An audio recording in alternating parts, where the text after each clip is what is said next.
안녕하세요. 사람을 더 건강하게 인강한의원 최서우 원장입니다. 세상 누구보다 고마운 분이 있다면 바로 부모님이라고 생각합니다. 그런 부모님이 연로하셔서 건강이 안 좋아지는 게 눈에 보인다면 자식들 마음은 안타까울 수밖에 없습니다. 특히 몸의 이상이 바깥으로 나타나는 머리떨림 증상은 눈에 금방 들어와서 자녀들이 모시고 오는 사례가 많았습니다. 이렇게 다양한 연령대의 분들이 머리떨림으로 내원하시지만 그 중에서 70대 이후에 시작되는 머리떨림은 반드시 노화와 함께 생각해야 합니다. 특히 뇌순환 문제와 관련된 뇌의 노화에 주목해야 합니다. 이번 영상에서는 고령층에 나타나는 머리떨림 치료를 통한 치매 예방에 대해 말씀드리려고 합니다.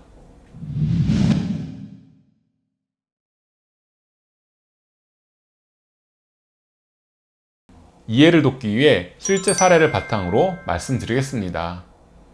따님, 아드님과 함께 내원하신 어르신의 연세는 82세였습니다. 1년 정도 전부터 체중이 서서히 빠지면서 손이 떨리는 증상부터 시작되었다고 합니다. 그러다가 4-5달 전부터 머리떨림이 눈에 띄게 나타나서 모시고 오셨다고 자녀분들이 걱정스럽게 말씀해 주셨습니다. 손과 머리만이 아니라 전신이 떨리고 말씀하실 때 목소리도 떨린다고 하셨습니다. 과로하시거나 식사가 늦어지면 떨림이 더 심해지는 양상을 보였습니다. 사람의 체질을 나눌 수 있는 가장 큰 카테고리는 남녀노소입니다. 10세 전에 소아에게는 성장 문제가 하나의 체질이고 60세가 넘어가는 노인에게는 노화 현상이 하나의 체질이 됩니다. 그리고 10세에서 60세 사이에는 생식 기능에 따른 남녀의 특징이 치료에 있어서 핵심이 됩니다. 60세를 노화가 본격적으로 시작되는 시점으로 본다면 그 이후에는 시간이 지날수록 기혈이 허해지는 현상이 심해집니다. 70대 후반을 지나 80대를 지나신 어르신들은 급격한 노화 현상인 허로의 증상이 두드러지는 것을 볼 수 있습니다. 추웠다가 더웠다가를 반복하면서 땀이 나고 입맛이 떨어지고 소화가 안 되고 입이 마르고 가래가 끓고 몸에 여기저기가 아픈 증상들이 나타나기 때문입니다. 이를 노화는 혈의 쇠약이라는 관점에서 보면 혈을 만들어내는 기운이 약해져서 혈이 부족해지면서 생기는 노화 현상임을 알 수 있습니다. 음식을 소화시킬 수 있는 양기가 부족해지니 입맛이 떨어지고 소화가 안 되어 먹는 것이 부족해지니 더욱더 혈이 말라갑니다. 다시 머리떨림으로 내원하신 어르신의 치료로 돌아가 보겠습니다. 80세를 넘어가면서 노화로 인해 기와 혈이 부족해지면 이 상태에서 몸을 유지하기 위해 어떤 현상이 벌어질까요? 우리가 손을 쓰려면 손끝까지 혈이 가야 합니다. 그런데 혈이 못 가면 끝까지 보내기 위해 본능적인 행동을 합니다. 손을 터는 것입니다.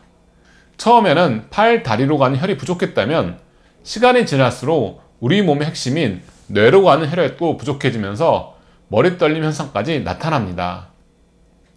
안 그래도 뇌가 쪼그라들기 시작하는데 머리떨림이 생길 정도로 뇌순환에 문제가 생기면 당연히 뇌의 퇴행성 질환인 치매의 진행도 빨라질 수 있습니다.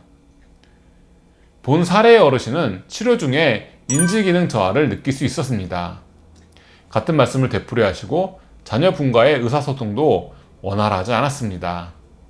이때 치료를 위한 처방 선택의 기준은 나이에 따른 노화의 상태입니다.